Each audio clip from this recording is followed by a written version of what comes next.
On the day Sophia and Aiden got engaged, I wanted to drive in and take them down with me. But the moment I started the engine, a madwoman suddenly rushed over and threw a basket in front of the car. The car died and I froze. Inside the basket was an abandoned baby girl. Half an hour later, cheerful music came from the hall. I put the baby in the car, turned around, and drove to the high-speed rail station. From then on, the fake young master of the Johnson family disappeared from Jing City, just as everyone wished.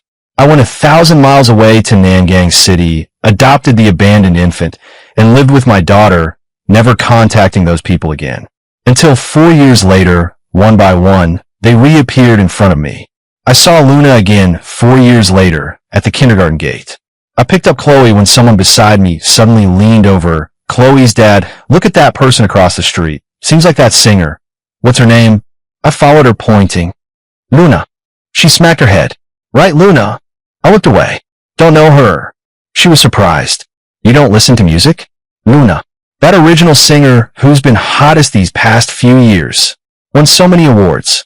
Honestly, her face is a bit like yours. Both beauties. I smiled, shook my head, and kept walking holding Chloe's hand. Ethan. Unexpectedly, her voice came from behind. I ignored it and kept walking. Ethan. Chloe looked up. Dad, is the lady behind calling you? Why is she calling you Ethan? I shook my head and smiled. She's mistaken. When we reached the parking lot and I was about to open the car door, my arm was suddenly grabbed. I turned and it was Luna, breathless. Ethan, you're actually still alive? Her words were as sharp and biting as ever. Maybe from running too fast. There was a faint redness around her eyes. I left Chloe at the neighbor's. Coming down the stairs, Luna curled her lip. How can you live in a dump like this? Where's your home? I'll go up and take a look. I shook my head. No need. For years ago, she herself said her brother was only Aiden. She also said that calling each other siblings with someone like me would only make her sick. I was expelled from the Johnson family by Lucas, despised by Sophia, blacklisted by the entire social circle of Jing City. And when I had nowhere to turn, I once thought of looking for her, my real sister. On a snowy night, I stood under a company building all night, nearly frozen stiff. But in the end, she said one sentence. Her greatest wish had always been that I had never been her brother. If you hadn't been born, Aiden wouldn't have been switched at birth and wouldn't have suffered so much. Brother? How ridiculous. The Johnson family kicked you out, and now you're trying to milk our blood relation to guilt trip me? I'll never accept someone like you as my brother. It was then I realized that no matter how good I was to her, she hated me because of Aiden. Now she still looked at me with a scrutinizing gaze, frowning. Where did that child of yours come from? You didn't steal them, did you? I was silent for a moment. I adopted the child. She tugged at the corner of her mouth. Why would you adopt a kid for no reason? Don't tell me you did it, because Sophia can't have children and likes daughters, so you found a girl thinking that would win her back? You're so love-struck. How laughable. How foolish. This is my child alone. I interrupted her. I never planned to return to Jing City, nor did I intend to use this child to compete with your brother for Sophia. Rest assured, there's no need for you to be so aggressive. Like you said back then, apart from blood, we're strangers. I won't concern myself with your life. And please don't boss me around. She was stunned. If you're done here, then go. I turned. Wait. Unexpectedly, she grabbed me. She opened her mouth, then closed it. I frowned. What? Why did you leave back then? I looked at her quietly. You were a little master who couldn't do anything. Weren't you just sulking because of few words? What kind of tantrum was running away from home? If I hadn't run into you, how much longer would you have endured that miserable life? In these past 4 years, she paused. How did you survive? I looked at the slight redness at the corner of her eyes, probably from anger.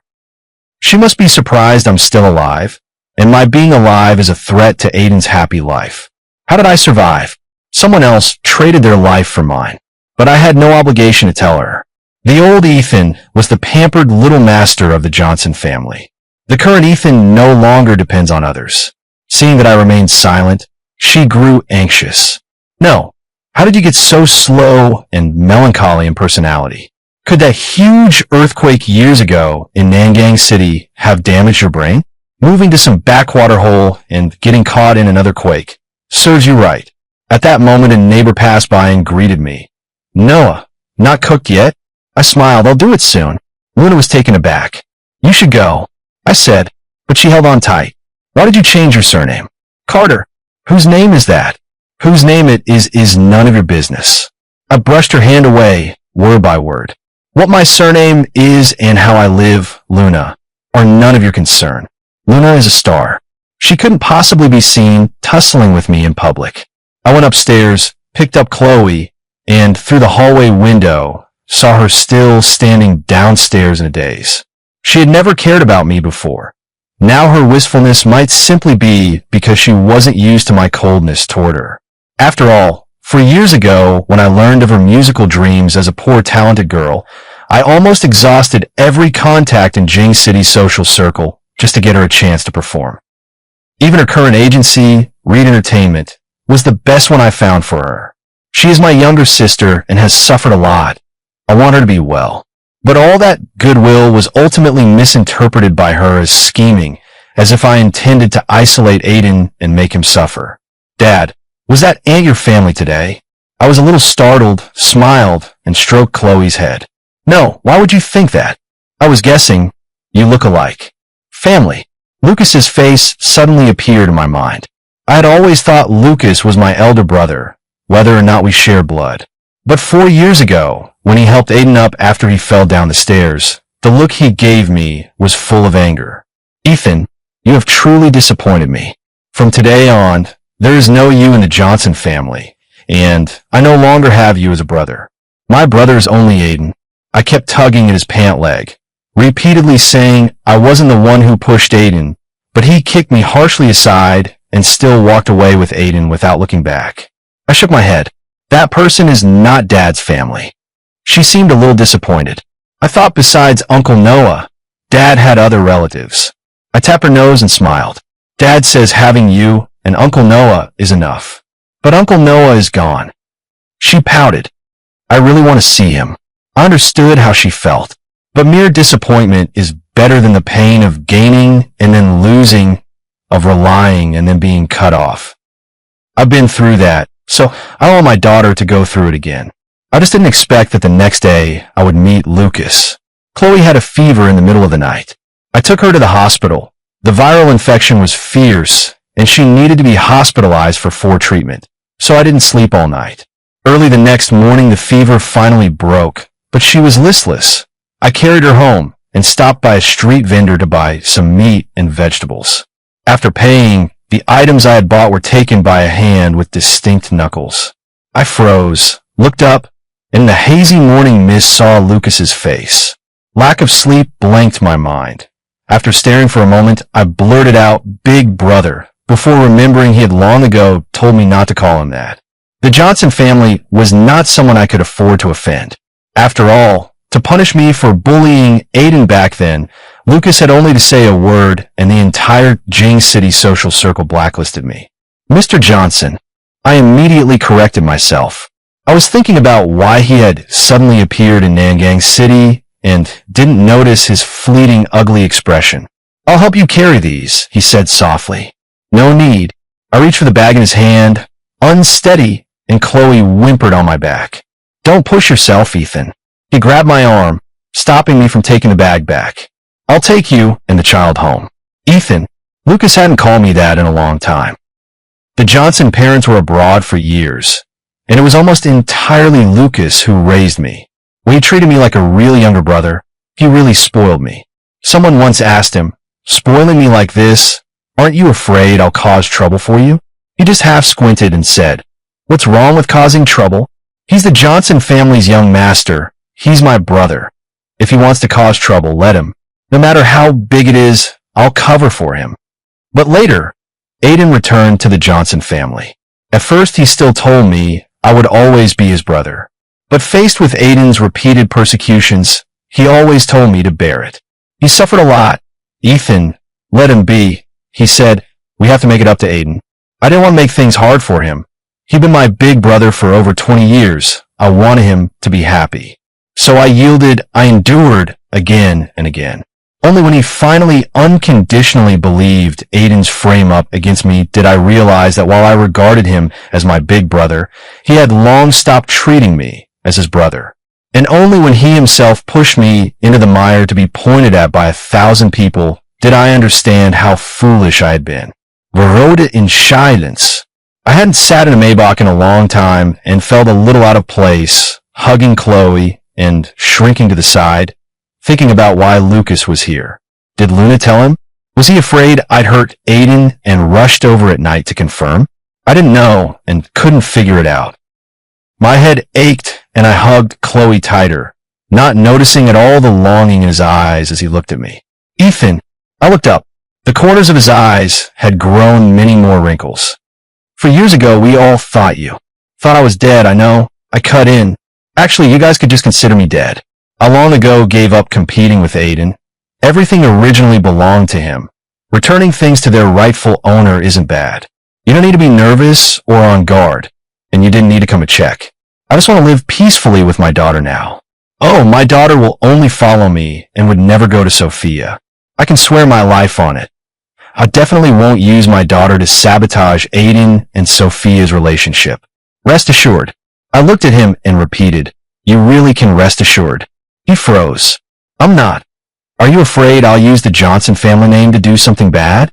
Rest assured I never will. I've long changed my surname. Ethan. He suddenly interrupted me. The skin around his eyes was red. Brother wanted to bring you back. I don't understand what Lucas is thinking. I'm no longer part of the Johnson family. He announced that himself 4 years ago. And why would I go back? To keep being Aiden's scapegoat? I also don't understand why someone of his standing insists on following me back to that 50 square meter, 1-bedroom apartment.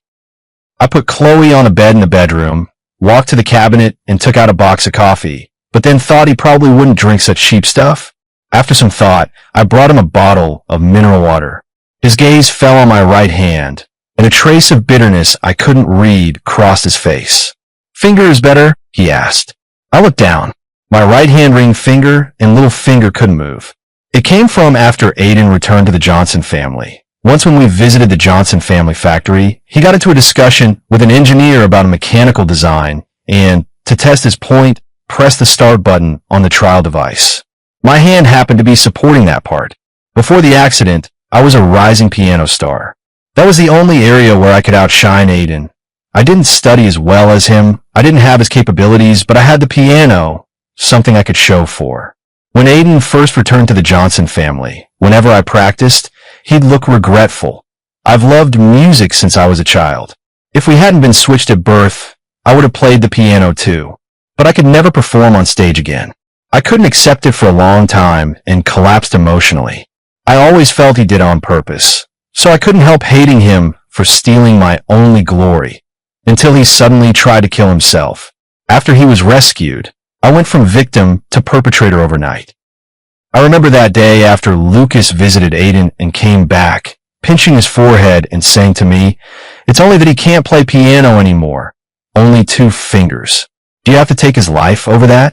Even if you're a good-for-nothing who can't do anything. Even if you weren't my real brother, didn't I tell you the Johnsons would take care of you for life? Do you have to be like this?" Luna coldly said, "If you hadn't been switched at birth, Aiden would have been the one who could play the piano. You just returned what you stole. How dare you make a scene?" They all told me my fingers were beyond repair. No matter how much I made a fuss, it wouldn't help. But later, at the celebration party for the patent won for the machine design that made my fingers, I overheard the doctor say to Lucas, "At the time I said Master Ethan's fingers needed timely rehabilitation abroad, it could absolutely recover over 90%. You never took him? You dragged it out so long. Now it's very difficult to recover." Lucas replied indifferently, "If Ethan can't play piano anymore, fine. Aiden wanted to learn since he was little.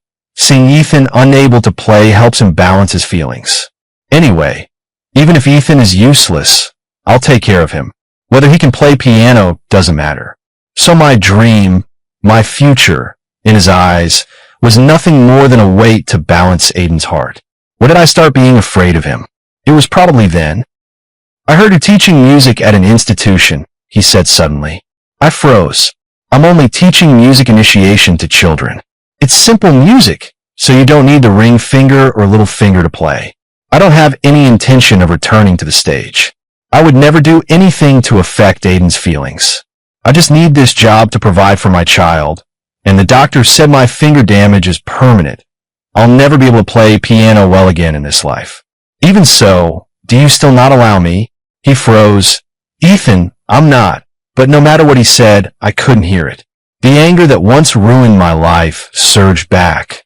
I couldn't lose this hard-won job just because Aiden was unhappy, so I frantically showed him my immobile fingers. Really, I can't play.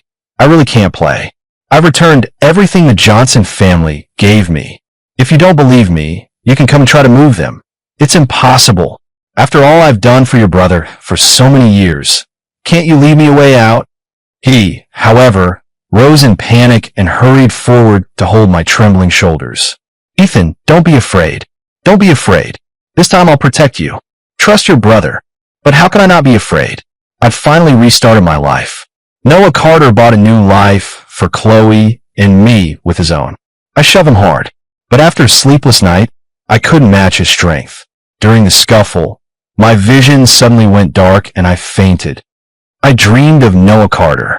He looked the same as in my memories, in the inn's courtyard one morning, shaving by the pool and tilting his head to ask me, "Whoa, bright and early. Why the long face?" There was a scar on his cheek that made him look fierce and tough. I felt embarrassed. "Noah, Chloe just had surgery. I'm out of dollars. Rent? Can I owe you a few months? I'll repay in dollars as soon as I get paid." He burst out laughing. "Just that? With that face you were making, I thought the world was ending. I have a lot of houses, just missing people to liven them up. Stay put. Chloe's congenital condition, even if the surgery succeeds, needs good care. Don't go working lately. Don't worry about the dollars. If they run out, isn't there still you, Noah?" At first he was just my landlord, a cop who retired early because of injury and illness. Later he became my big brother and Chloe's uncle. He was a brother completely different from Lucas. He seemed rough and casual, but his thoughts were more delicate than anyone's. He helped every tenant who hit hard times. When I first met him, I was struggling to find a place to live with a sick child. Others thought children with Chloe's condition were bad luck. Only he took us in without a word. He could have ignored me, but he keenly noticed my signs of depression and always tried to comfort me. "Ethan, look, the swallow kite you and Chloe painted. How high it flies. Ethan, have you eaten? I made too many sandwiches today. Come help me eat a few." At first I thought he was a fool, but unlike Lucas, who indulged by throwing money around, he would patiently and firmly tell me when some of my old bad habits resurfaced what was right and what was wrong. He sincerely celebrated when I found a new job, drank a couple more beers because of it, then got scolded by me until he stuck out his tongue. He taught me confidence and independence, taught me to choose how to live. He told me, "Ethan, trust me, there's no day you can't get through." We were strangers who happened to cross paths, three people with no blood ties, yet we became family. When Chloe turned 1, a major earthquake hit Nangang City.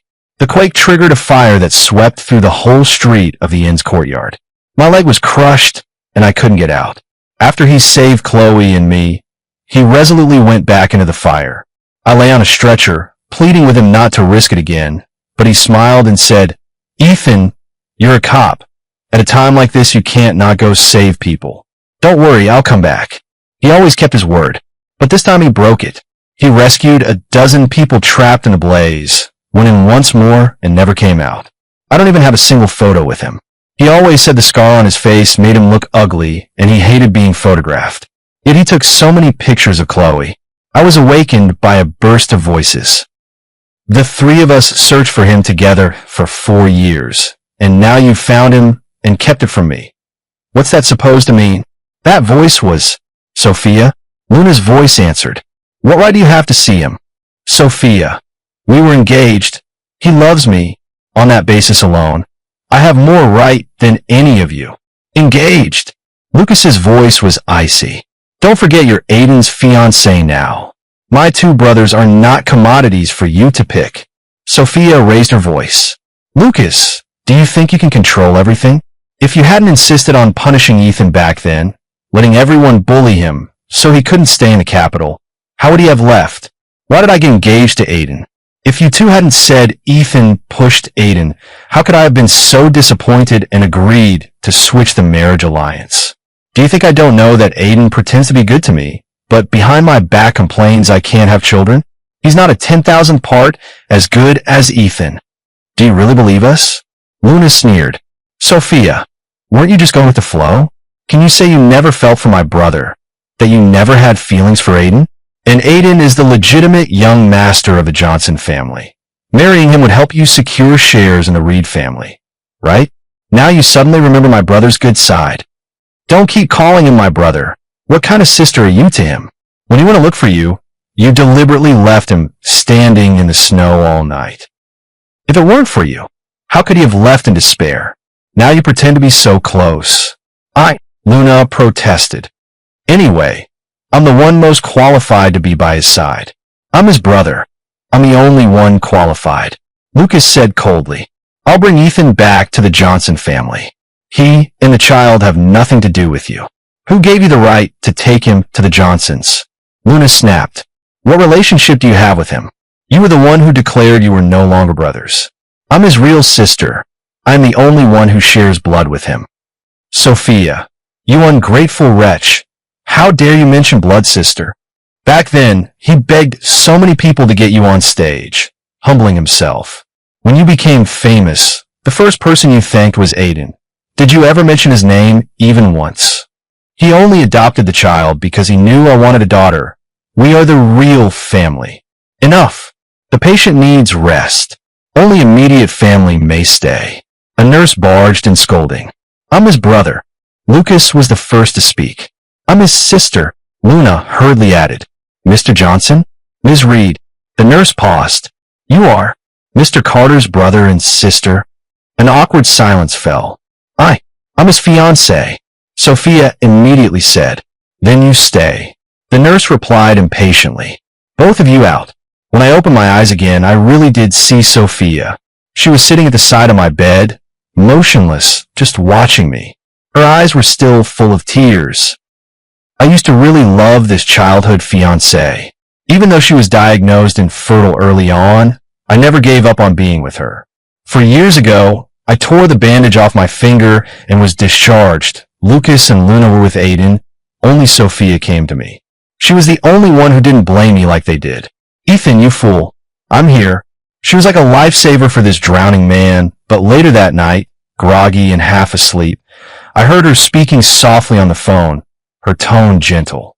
Aiden Gidge, you have to cooperate with the doctor, otherwise your wrist will scar. Of course I know you're suffering. Ethan is sometimes just immature. I woke up almost instantly. I fought with her, asking why she'd been calling Aiden behind my back. At first she tried to soothe me, but soon she grew impatient. Ethan, the world doesn't revolve around you. Can't you be like Aiden and make people like you? Besides, if the babies hadn't been switched, he would have been my fiancé. Once the words left her mouth, she seemed to realize she'd said too much. She tried to come hug me, but I shoved her away. We fell into a cold war. Maybe she had long grown tired of our steady relationship of more than 10 years. Aiden, so different from me, was like a stone thrown into the center of a lake, stirring ripples in her heart. Later, when Aiden accused me of pushing him, she sided with Aiden along with Lucas and Luna. The rejection from those close to me made the whole social circle of the capital even more certain I'd gone mad. A fake young master, taken in by the Johnson family's kindness, but ungrateful and trying to harm the real young master. People said a pheasant is a pheasant. Even raised in a phoenix's nest for so many years, it's still a pheasant. I became a pariah. No matter how I called or texted Sophia, she didn't reply. I finally found her and, broken, asked why she didn't believe me either.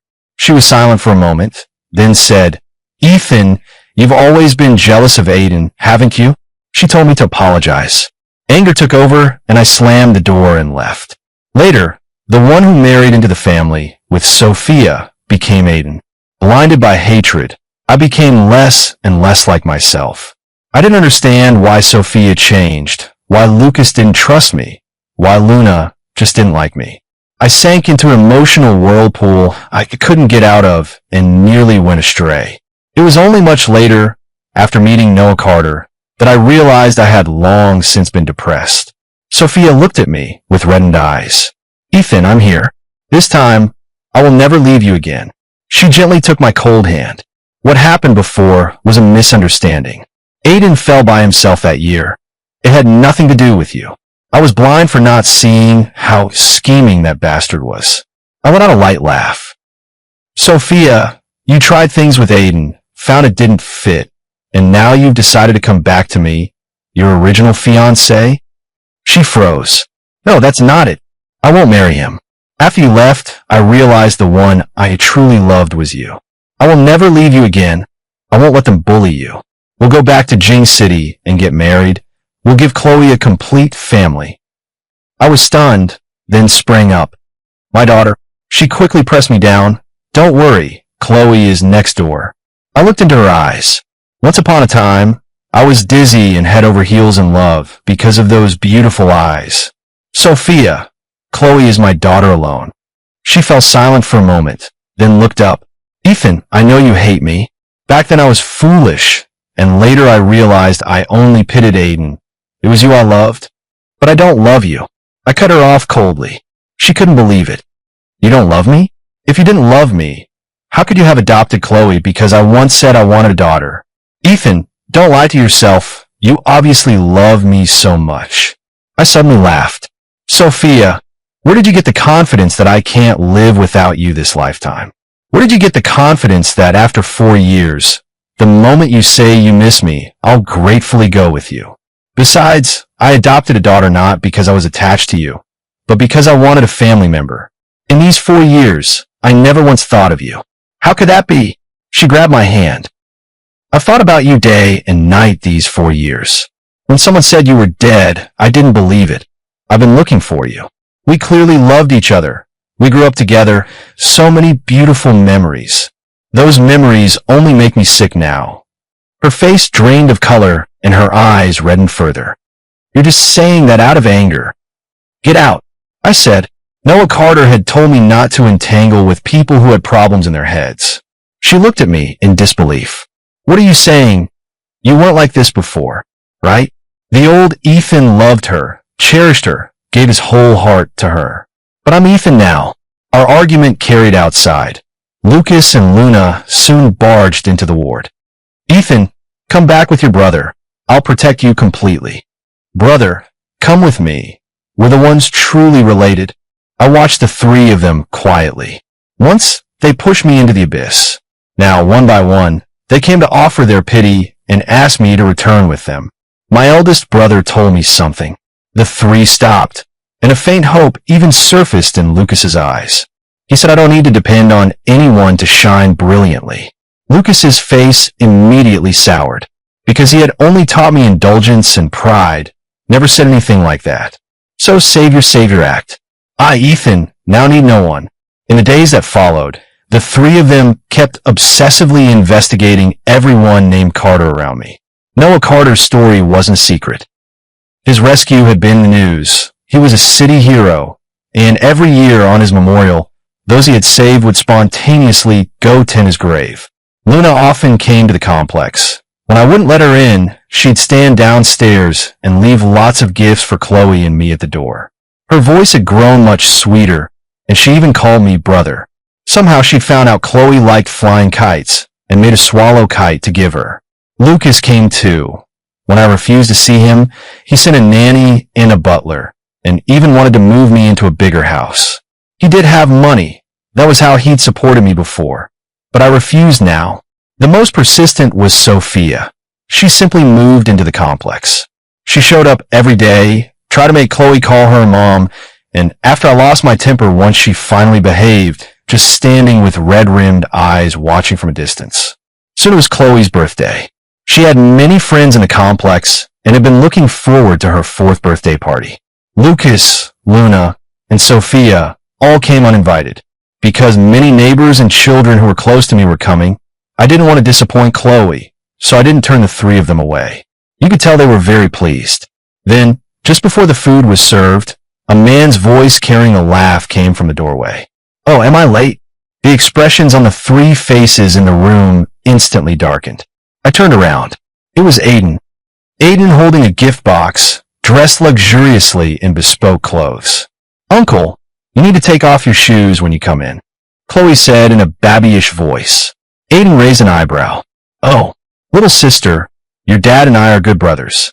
The tiles in your house aren't worth as much as my shoes, so there's no need to take them off, right, Ethan?" 4 years apart, he was still sharp and hostile. I calmly reminded him, "Aiden, today is my daughter's birthday." "I know." He sat down as if on his own accord, smiling with red lips. "Otherwise, why would my brother, sister, and fiancée all be here with you?" The neighbors were stunned. The scene went quiet. He covered his mouth, making an exaggerated expression. "Oh my, turns out nobody knew Ethan. Oh no, change your name now. Ethan Carter, the woman you hooked up with using child, is my fiancée." Some people are really cunning, occupying the identity of the Johnson family's young master for over 20 years. And even after everyone goes their separate ways, they're still not satisfied, using a child to try to take my brother, sister, and fiancé. "Aiden, are you crazy?" Sophia stood up immediately. "Who told you to come? Get out." "What?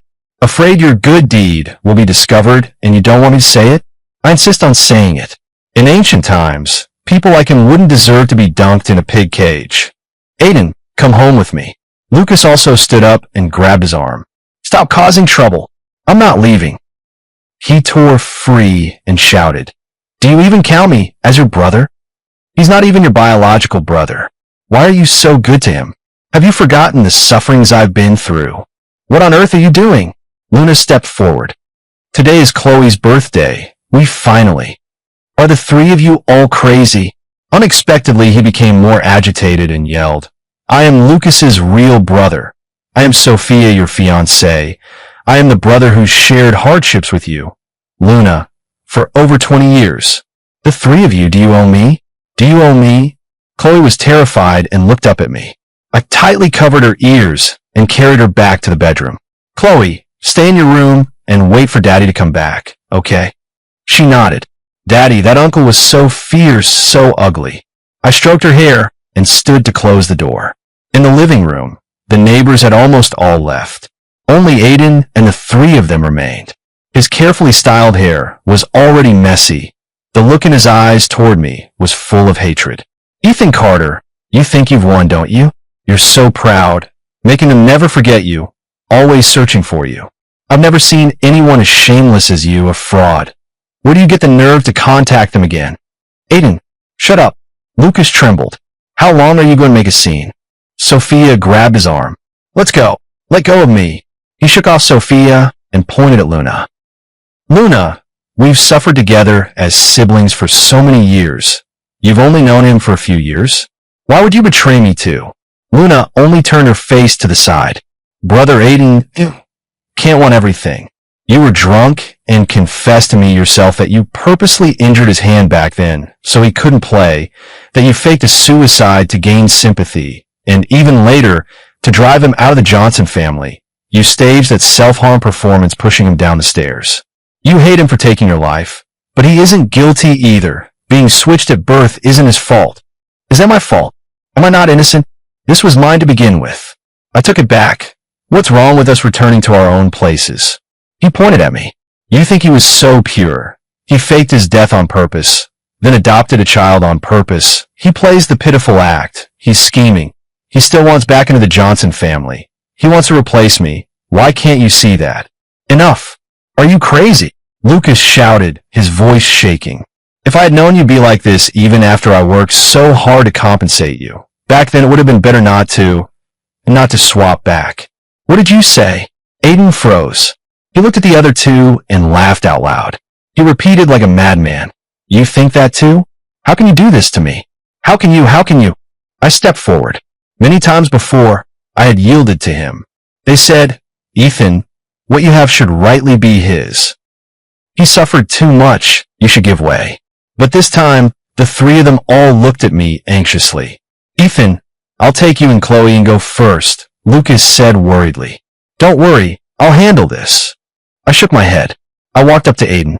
Our feud had to end somehow. I raised my hand. Then slap. He froze, clutching his face, looking at me in disbelief. You actually dared to hit me? I said calmly. Aiden, the only reason I tolerated you before was because I did take your identity for over 20 years. Especially after learning the Reed family had been living in poverty. You and Luna had suffered. I felt guilty. I thought I had taken your identity, stolen your happiness. But 4 years ago, I returned everything to you. I took your identity, you hurt me, we're even now. I pointed to the three of them. And those three are your brother, sister, and fiancée. I never wanted to compete with you, and I don't crave it. But today you came and hurt my daughter, and I cannot forgive that. I raised my hand and struck his right cheek with another punch. He was hit and turned his head aside. Those 2 blows today were for my daughter. I don't want to get involved in the 4 of your grievances anymore, but if any of you dare to hurt my daughter again, I will fight you to the death. He stared at me blankly, then suddenly turned his head. Did you see that? He hit me. He bullied me right in front of you. This vicious imposter. How can you still like him? He became hysterical. Are you all mad? This is his true face. Silence. You idiots. You'll regret this. He seemed to lose control and rushed out, but immediately slipped and fell down the stairs. Clatter. Moans of pain came from downstairs. But this time, the 3 of them didn't move at all. They just stared straight at me. I sighed. He's hurt. You should go help him. But they still didn't move. I'm sorry, Ethan. We really didn't know he would come. Yeah, we didn't know he would come. It's okay. It's good we cleared the air anyway. I said calmly. Sophia went pale and reached out to stop me. No, Ethan, don't say, please. I shook my head and looked at them calmly. I, Ethan Carter, have no brother in the Johnson family, no sister in the Reed family, and no fiancé in the Taylor family. I'm doing very well now, much better than before. I don't need your pity, and I don't need your rescue. Your belated guilt or love will only bring me trouble and disrupt my life. The family I have in this lifetime are only Chloe and my older brother Noah Carter. Lucas spoke with difficulty, but Ethan, he's already dead. He would surely want someone to help you, not have you struggle as a single father. I shook my head. You're wrong. What he taught me was to be independent, so you can rest easy. I'm not living a hard life at all. I'm actually much happier than before. Luna suddenly cried. But we finally found you, and now you don't want us. I looked out at the blue sky. Yes, this time, it's me who doesn't want them. I thought I had made myself very clear. But the 3 of them still didn't want to leave. After the birthday party, they kept coming over, trying to make me change my mind and return to the capital with them. Aiden didn't come again, because this time he really had broken his leg. Neighbors couldn't help but gossip. So I submitted my resignation, planning to take the child and move to another city. The institution's principal was reluctant to see me go. Mr. Carter, you're young, and parents rate you the highest. Really not reconsidering. I shook my head. The principal gave a chance to someone like me who has a disability in his right hand back then, and I'm very grateful, but for my daughter, I have to change our environment. He thought for a moment, then suddenly asked, would you like to go to Harbor City? It's by the sea, the climate is mild, kids like it a lot. I'm planning to open a branch there. Would you be willing to be the head of teaching there? Someone like you is hard to let go. I agreed. The day before leaving, Lucas came to see me. Ethan, you don't have to move cities just to avoid us. I smiled and asked him, then can you stop showing up in front of me? He was silent a long time, then bowed his head in pain. If my brother still wants to do something for you, could you accept it? I held Chloe's hand and smiled softly. Thanks, Mr. Johnson, but that's not necessary. Chloe lifted her head. Uncle, do you have something else? We're going to visit Uncle Noah. His face froze. Right, we were to sweep Noah Carter's grave. I brought several brands of beer and sat a long while at the grave. I told him I was moving to Harbor City, that I was making progress little by little, my work had been recognized, and Chloe was being well raised. He would definitely be proud of me. And now, I suppose he could drink freely without having to worry about his illness getting worse. The next day, I took Chloe to the airport. On the big screen, I saw Luna's interview. What I'm most grateful for is my own brother. Back when I was an amateur singer, no company wanted to sign me. It was my brother who kept helping and encouraging me, which led to where I am today. But later I treated him badly. I want to say to him, I'm sorry. Chloe pointed at Luna. Dad, that's the aunt who looks a bit like you. I patted her head. Let's board. After arriving in Harbor City, my life got back on track. I worked hard and lived diligently, and 6 months later, I was promoted to principal of the branch school. Because the students liked me, some of my teaching clips were posted online, and videos of my performances from many years ago were dug up. People wondered why I no longer played the piano. Someone, I don't know who, exposed the fact that back then Aiden had ruined me, so I couldn't play anymore. For a while, the name Aiden became almost synonymous with malice on the internet, and he was ostracized from the entire social circle in the capital. The Johnson family stocks were implicated and suffered heavy losses. Someone also dug up Luna's earlier apology video and revealed that I was the brother she had mentioned, which stirred public reaction. Luna announced she would temporarily leave the music scene due to poor condition. A year later, I appeared on the international competition stage with my students and became a well-known music mentor. I truly couldn't play complex pieces anymore, but that didn't stop me from shining in other ways. Sophia still came often. She would leave gifts for Chloe at the door and then watch me and my daughter from afar. I was speechless, but since she didn't interfere with our lives, I didn't bother to drive her away. One day, I saw Lucas again. He looked much older. He handed me a key. I know you're saving up to restore Noah Carter's cottage. I've rebuilt it. Don't refuse. Consider your brother making amends. If you like the place, visit it more. Also, he hesitated. The marriage alliance between the Taylor and Johnson families has been officially called off. Sophia didn't get any shares. You know, her eldest brother never liked her. She won't have any means. She'll probably have a rough time. I've sent Aiden away. His condition requires long-term psychiatric hospitalization. I've restored your room to how it used to be. If you want to come home, you can anytime. I shook my head. Thank you for restoring my brother's cottage. But I won't be going back to the Johnsons. He didn't press the matter and only said softly, the room will always be kept for you. During the summer break, I took Chloe back to South Harbor City and went to Noah Carter's cottage. Standing at the gate of the cottage, time seemed to rewind 5 years to an ordinary morning. Under the jujube tree in the yard, Noah Carter picked up the painted kite and said with a smile, try it, Ethan. As long as you believe, it will surely fly high. Now I truly have flown high. I lifted Chloe and gently pushed open the door. Brother, I'm home.